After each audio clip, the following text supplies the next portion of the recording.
Welcome back to Mud Lake Ranch. Today we're here with a review on the Freedare Saiga. This is a 750 watt fat tire e-bike that was sent to the channel for review, and we've really put this thing through its paces. The Freedare Saiga is proven to be capable on all sorts of terrain. We've driven this thing up steep inclines that I did not expect it to be able to handle, and it motored up them with absolutely no problem. They boast a 90-mile range with this bike if you're using pedal assist. We didn't quite achieve that in eco mode.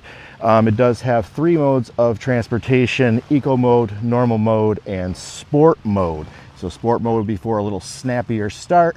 In the eco mode, I really enjoy the throttle response is a lot smoother and less jerky.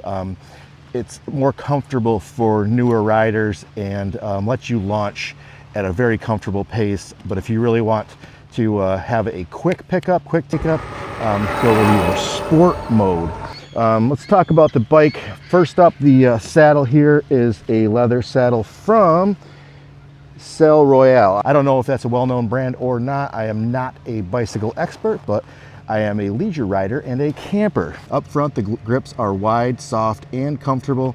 Brakes are easy to access. The brakes are hydraulic disc brakes, and they run off of mineral oil if you ever have to do any of that type of maintenance. It runs 7-speed Shimano gear shift system. So Shimano is a name that all of us are familiar with. It has aluminum alloy front forks that are adjustable, so you can adjust your ride to the terrain that you are on. I don't mess with them too much. I keep them pretty soft because I don't like to feel the bumps as much. Dead center up front here, you have an LCD screen that gives you your speed, your odometer, your tripometer. We have over 500 miles on this bike so far. We're up to 544 miles on the Freedare Saiga. Over to the left side of the LCD screen, you have your control panel here. This allows you to adjust your ride settings, your headlight, turn the vehicle on or off, and has your information button there. One of the coolest things about this bike is that it is GPS enabled through cellular signals, of 4G chips in this thing, so you can track the bike. That's an anti-theft system. When the bike is moved, I get an alert on my phone that notifies me e-bike has been moved, so that I know if my kids at home have even just rolled it a little bit, it doesn't even have to be on, and I will get that alert, which is fantastic if you're concerned about bike theft. Now, if they've taken it, you can actually track them through the GPS in your phone. So you simply open up the phone, tap on your bike, because it has either add a bike or your bike selected.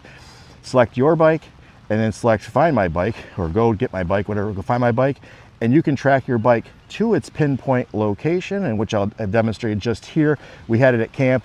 The signal here, the cell signal here, is absolutely horrible, and we can't get much. We don't get very good coverage at all. We can't text or watch videos or anything on the cellular. We do have Wi-Fi at the campsite, but the bike was still locatable, which was really awesome. You can pedal and ride the e-bike like a regular bike, so that if you run out of battery, you can pedal it, you can shift, and it runs just like an e-bike, just a little heavier. These things come in at 79 pounds. And as you can see, it's an ample frame. It has a really wide, like a bold, thick, tough looking stance. These don't look like the dinky little fold up e-bikes. These things look like something you want to take hunting or on a camping trip, and that they're going to support your weight. They're going to support the abuse that you give it. This supports riders from 5'6" to 6'5". My son, who's well below 5'6", 5 foot even, I think he is. He's 12. He rides this bike non-stop. So 6'5" to 5'6" to 6'5" is your rider heights, but you can go a little lower or higher. That's just a recommendation. Up to a 330-pound individual can ride this bike, and if they do, and just like me, we should probably be pedaling a bit more to help take a few of those lbs off. Mirror doesn't come with it, but you can add this on as an extra item. The fender kit does not come with it. I would recommend that you do add it. I rode the bike without fenders in snow, and it just gave me a skunk tail of wet, snowy water. So if you're not riding in dry conditions, you definitely want fenders. even just to protect you from any type of dirt, debris, water, mud puddles, or whatever, you're going to want to add that fender kit. It probably should just come with it. Features Kenda tires, which are a brand name tire, and that's a nice touch, so that you know you're getting more quality with the bike. It has a traditional fat tire e-bike tread pattern, which is aggressive. It can power you through rocks and dirt and grass, and it runs just as fine on the highway. We keep this thing on blacktop quite a bit outside of riding around the campground. Seat is adjustable, bars are adjustable. Those measurements are available on their website. It does freewheel fine. I have another e-bike that does not freewheel backwards very well at all. It actually catches up, and I don't know why. Features 2 reflectors in the spokes to help with your visibility, as well as this band around both tires.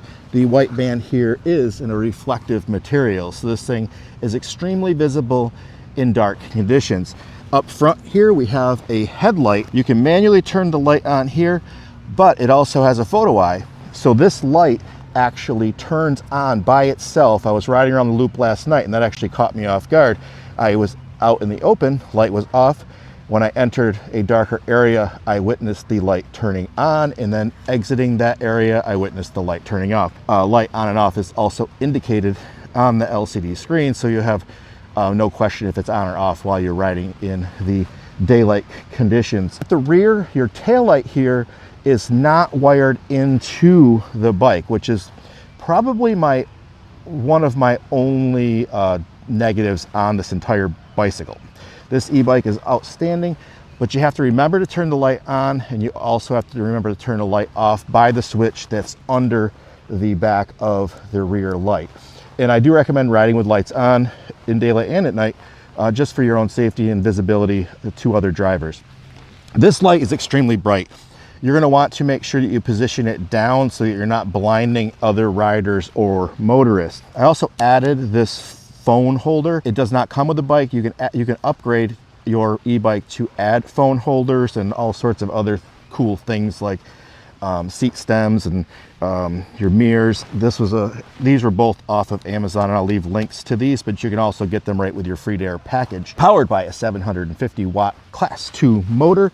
This thing boasts speeds up to 28 miles per hour, and I assure you it does 28 no problem with any size rider, and it does cap out at that, and that's due to the class 2 regulation. Many states have a requirement they can't go over 30. In New York State, you can only ride these bikes on roads with speeds posted 30, I believe 30 or less. You're not allowed to ride them on the highway, but they are certainly capable, and I would love to see what these could do if you could unlock them. Your charging port is on the side, on the left side. You're gonna want to make sure that's capped when you're not charging it. You can take the battery out using a key on the left side here, which locks the battery in. The battery can be charged in the bike, or you can remove it and charge it inside your dwelling or whatever you're doing. They are what's it called? I think it's class 5 waterproof. I don't remember. They are waterproof to an extent. I have washed this bike previously because it's been beat, it's been run through the mud, it's been run through the snow, and I'm trying to keep it clean, but right now we're at a campground and I can't really clean her up too well at a campground. The disc brakes are fantastic. I think at 550 miles, I'm getting a little bit of a squeak now, and I'm gonna have to examine these pads to see if they need to be changed out. My kid hits the brakes frequently and quite hard and doesn't understand that you should slow down when you're approaching where you're stopping and not just get there at 28 miles per hour and try to come to a complete stop. The brakes are, I don't know if they're anti-lock. I probably should look that up, but you can really peg these brakes and you're not going to fly over the handlebars. It's a great feature because if you're riding downhill and you want to come to a stop swiftly, say something were to run in front of you, if you peg both the brakes or even just the front brake by mistake, they are smart in that they don't lock up the front wheel so that you head over the handlebars. Do not test that. Do not try that. Just take my word for that. It's got a very generous kickstand here to keep this thing from tipping over. And although it has a very generous kickstand, somehow this bike got knocked over while charging and broke the charging cord. So I had to, you can purchase aftermarket stuff for these bikes, so you can rest easy knowing that. We're gonna go through a list of all the crap that my kid broke on this bike so far. First up, the charging cord, which we just discussed. I believe they are around $79, maybe $60 on the Freedare website. Not all e-bike chargers are interchangeable. I tried to charge this with another one and they do not have compatible plugs. So I ordered a new one. They did give me a discount because I'm an influencer and reviewing the bike, but I did have to pay for it because it was our own negligence that broke it. What else have we broken on this bike? We've lost one screw out of the fender, which luckily I had a screw somehow at camp. My dad had a screw that fit the fender screw hole, so we were able to reattach that so it wasn't dangling.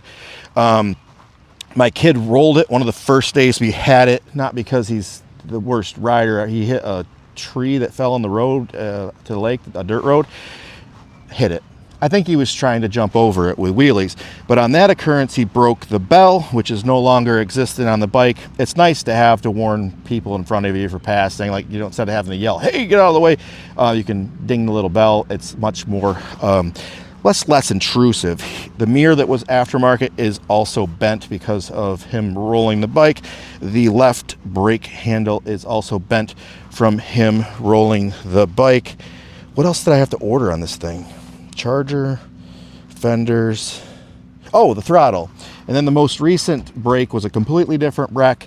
He was trying to drive this over a driveway mix pile that I was repairing our driveway, and you drop a load of driveway stone in front of a 12-year-old boy with an e-bike, they're going to try to drive over it. And he rolled the bike, broke the throttle. I tried buying an aftermarket one on Amazon and it did not work. The plugs actually did plug together but did not work this bike. Don't know why. I returned it, got my refund, and I ordered from Freedare. It took longer to get here because it did have to come through customs.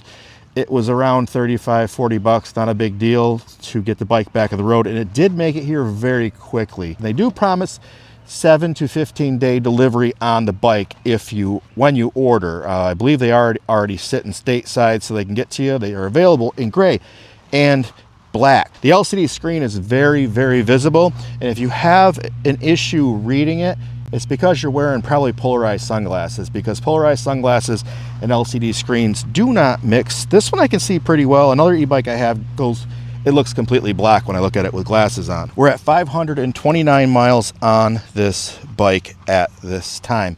So overall review of the bike, I love the ride. I believe we didn't talk about pedal assist. The pedal assist in this bike is extremely responsive and smooth. It doesn't have any herky-jerky motion. It really follows you well. So when you start to pedal, it picks up and helps you along, and it helps you along like really at the speed that you're trying to travel. You pedal harder, it works harder. It adjusts for terrain, so you work harder to get up a hill, it works harder to pull you up that hill. So pedal assist is outstanding. If you do decide to purchase one of these bikes, use code MUD200. It'll get you $200 off. Hopefully the code's still active while you're watching this. If it's yours from now, I apologize. But currently, MUD200 is $200 off at Freedare. When you pick up your bike, I recommend you add the fender kits. Mirrors are important to see behind you, so pick those up. Phone holder is cool. We didn't talk about it, but it does have ride tracking, so you can actually map your rides within the app. In addition to having the app for theft detection, it also has ride mapping and ride tracking that you can check out your bike from the Freedare app. The bike is also lockable by adding a password so that nobody can ride the bike in a motorized method, or no kid can get on it and have the throttle work until they input the password. And it's a 4-digit password, I believe. That's what I had on initially. Right now it's unlocked so that anybody that hops on this thing is able to run it, but you can set a password using your keypad over here. You push both plus and minus, and that gets you into the information area. Anyway, I recommend the bike, and for me it's at an 8.5 out of 10. Really didn't like that the back light is not wired in and that's battery operated. I mean, when you got a battery this size on a bike, it's ideal to have the thing wired into the bike. The LCD screen is fantastic. The Shimano gear shifts are fantastic. The hydraulic disc brakes are outstanding. I love them. I love that when you hammer on the front brake, it's smart enough to not throw you overboard.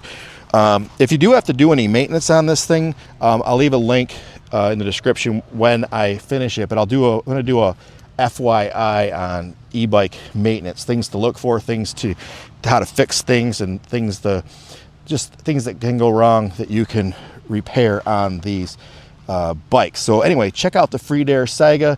The ride is fantastic. The tires are fantastic. The stability and responsiveness of this bike are to be enjoyed. I absolutely love this thing. The 8.5 out of 10 is a good score. It's not me being a jerk. There's just a couple of small things like not coming with fenders out the box, and having the back rack is also a great option. I have one on a different bike, and the back rack is a great thing to have, especially if you're running to the store, or even you can mount a basket on the front of these things too, if you need things for storage. The basket is not visibly attractive to me, but if you're using this thing for utility like hunting, fishing, camping, or running to your grocery store, the front basket's going to be a must-have. The rear rack's going to be a must-have, but they come bare bones without the fenders, all that stuff. So you want to check out all those things. They have other cool stuff like trailers and waterproof covers for these bikes.